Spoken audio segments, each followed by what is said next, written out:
joining me right now, Graham Allen, who is host of Dear America podcast. He has a new book out, America 316. You can find it at America316.com. And I love what the book is focusing on. And he is a veteran. And Graham, thank you so much for your service to our country and appreciate what you do. Congrats on the book. Hey, thanks for having me. Were you listening to me earlier? Because during the break, we were talking about the Skype music, and I said, we really need Metallica music playing. Why were you listening? Because now you're wearing a Metallica shirt. It was a quick change. Yeah, weird. Sure. It was. I mean, no, it's because I am a genius, and apparently you are also. So we're connected. That's what it means, what it is. Right there. Obviously, that's what it Great means. mind. Well, nice musical taste as well. I want to talk about your book, but I have to get your reaction to we are in this era where up is down, black is white, everybody's sensitive. Microaggressions is a word now. Yes. And I feel as though every time I have a conversation with anyone on the left or even anyone who's I had told this to Kane earlier. I feel like I'm explaining to my great aunt how her Kindle works. And so when I'm talking to someone who's kind of on the opposite part of I could get along with everybody, but now it's like everybody finds power in being offended and nobody wants to give any credit. Nobody wants to give any grace. But then you got this gentleman who is talking to local news. We were just playing this audio coming in. And he was protesting against the police earlier, and then the police help him to recover his stolen stuff. Yeah. And now, I don't know, maybe it's the start of something. Maybe they could change and have normalized relations. Well, I unfortunately I doubt it, because the simple part of that story is the cop was just doing what the cops always do. They were protecting and doing their jobs. That's never changed. That's always been the same. And I like how you were nice and said that you have, conversations. What it really turns into is arguments. We have arguments with people on the left. Is it even that anymore? Because usually it's you're a racist and then they run away. Yes. Well, yes. It's news to me every day how racist I am. I don't know how horrible of a person I am every day until I get on Twitter for 5 minutes. But we're in an age and a time where up is down. It's the upside down Stranger Things. That's where we are right now. We're in the next stage of Jumanji, waiting on somebody to roll the dice to see what's going to happen next. Things are exploding everywhere. I mean, we've got murder bee hornets and all this stuff. Biden was just informed who his VP pick was. I don't even think he knew until someone told him. It's a crazy time. We've lost the ability to agree to disagree. That used to be a thing. And we used to be able to be human beings, and we used to be able to be rational adults and realize that we're not all going to get along. I would venture to say that me and you probably would agree on 70, maybe even 80% of things. Are we going to agree on everything? Absolutely not. That's not the way it's designed to be. That's not the way that it's designed to happen. And I find that scary, that if everyone does agree on everything, that terrifies me more than spiders do. To agree with someone all the time on absolutely everything. Don't you think it kind of goes against our anti-authoritarian streak as Americans? Like we maybe don't want to agree on everything all the time because it keeps us independent.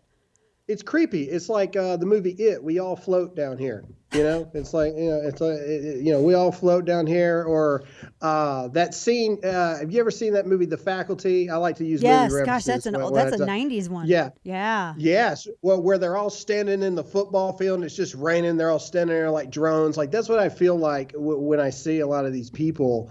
We're in an era where people are, for some reason, figuring out for the first time that people aren't perfect and that people make mistakes and that people have past. But they are. They're perfect.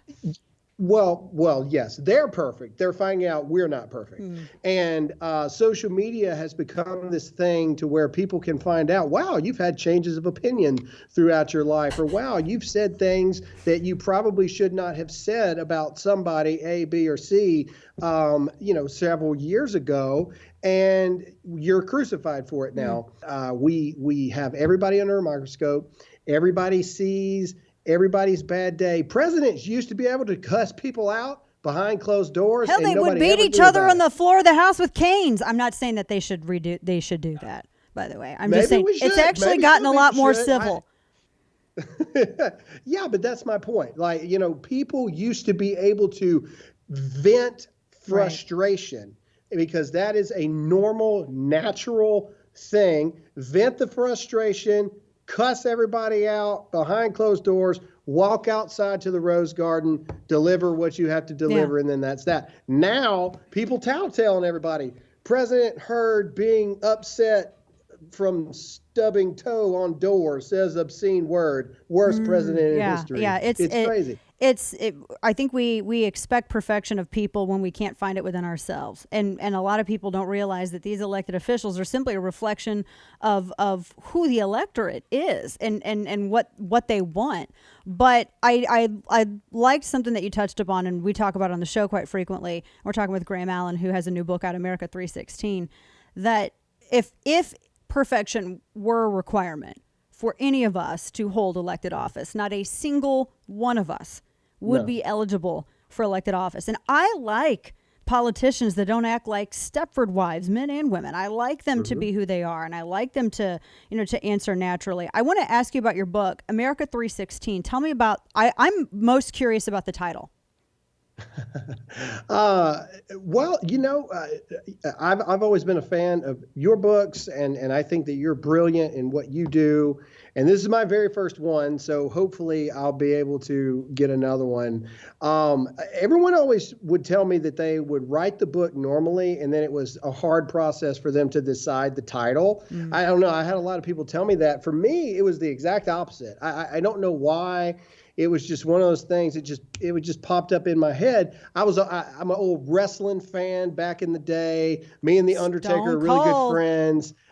Stone Cold Steve Austin 316. So my original thought before the marketers got a hold of me was I want a completely black book with just bold white America 316 letters on it. Like, and I just had it in my mind. I like that.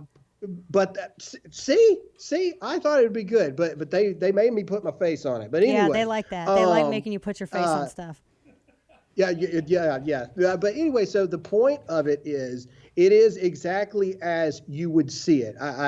America 316 is an eye catcher. Obviously, there's a direct reference to biblical, scriptural perspective. John 3:16, the most famous verse of the Bible. Not only the most famous, the foundational verse of Christianity.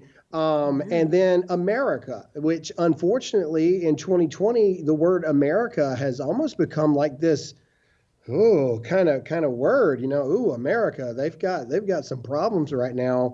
And so I decided to just throw them both together because I believe that we need a mixture of both. We need strong patriots that don't take no crap off of nobody. Cool Runnings, there it is right there. And then we also need people that understand that the foundation of this country was built upon Christian morals and ethics. Not saying that everybody in America has to be a Christian. Of course not. That's not virtue the point. Isn't patented by any religion. And I think that's what you touch on, that even if, and that's kind of, and that's the sense that I get, that it's, while you've been shaped, and I know that you get into a lot of personal stuff with how you come to your particular perspective, in your faith and your background, your service, your family, but the idea of virtue being polarizing is a shockingly new concept, and it is itself shocking, because that was the one thing that the founders always said would help more than anything else maintain our freedom, is if we maintain a virtue. And it was something that Tocqueville and Rousseau and everyone else, they were always like, well, how in the world are y'all going to be keeping your freedom? How are you going to stay free? virtue because we're a virtuous people. Right. And I think that there is if I may get spiritual for a moment, I'm not a preacher. Thump I don't that claim Bible. to be. Thump it. Yeah. Well, if I may, we as people are not, we are not selfless people. That is not a natural given thing to us. That is something that is taught. Very much like racism. Racism is not something you're born with. That's something that is taught to you. That's learned behavior. We are failing our future generations because we grew up. Well, my generation, really, I'm kind of the weird one. We grew up in this generation of, you can be whatever you want to be, and the world is your oyster, and you do kind of suck at the guitar, but of course you can do that, sweetheart, because you can do anything. When in reality, what we really need is people say, you know what, life actually kind of sucks. It's really hard. You have an opportunity in America to achieve your dreams. There's no guarantee that you're going to get whatever it is that you want. You have the opportunity. That is what you are guaranteed as an American citizen. Amen. You're guaranteed equality and an opportunity to pursue a life of happiness. That is it. You're not guaranteed that your life is going to be awesome and that everything's going to be amazing and you're going to get your liberal arts degree and you're going to make more money than your parents have and have the same stuff that they have. They worked 40 years to get. We are destroying. The scariest thing that can ever happen, and I know you do this as well, is go to a D1 university and have a discussion with people about politics. These young 18 to 22-year-old children go to a D1 major university and have a discussion about America and values, where we've been, where we are, where we're going, and it's like the movie The Faculty. I swear to God, I felt like bring it full circle. I felt like it was it is terrifying. That's why in the book I talk about, do you know where your kids are? Exactly. That's a chapter in the book because I talk about that at the University of Florida. Yeah. An SEC school, man. You think that it's going to be pretty, oh my God. Like it is, wow, there are some scary new adults coming, up the. And it's going to take here. that common sense and also that awareness and virtue that you talk about in your book, Graham Allen's new book, America 316.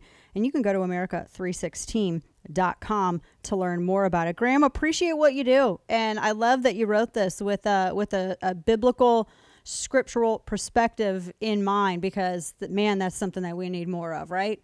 God bless you. Right. I appreciate you. We'll have to talk again. Thank you. Yeah, we got to have you on my show. You got to come on Dear America. We'll do it. We'll make it happen. Okay. Graham Allen. Thank you, Graham. I appreciate you. God bless you.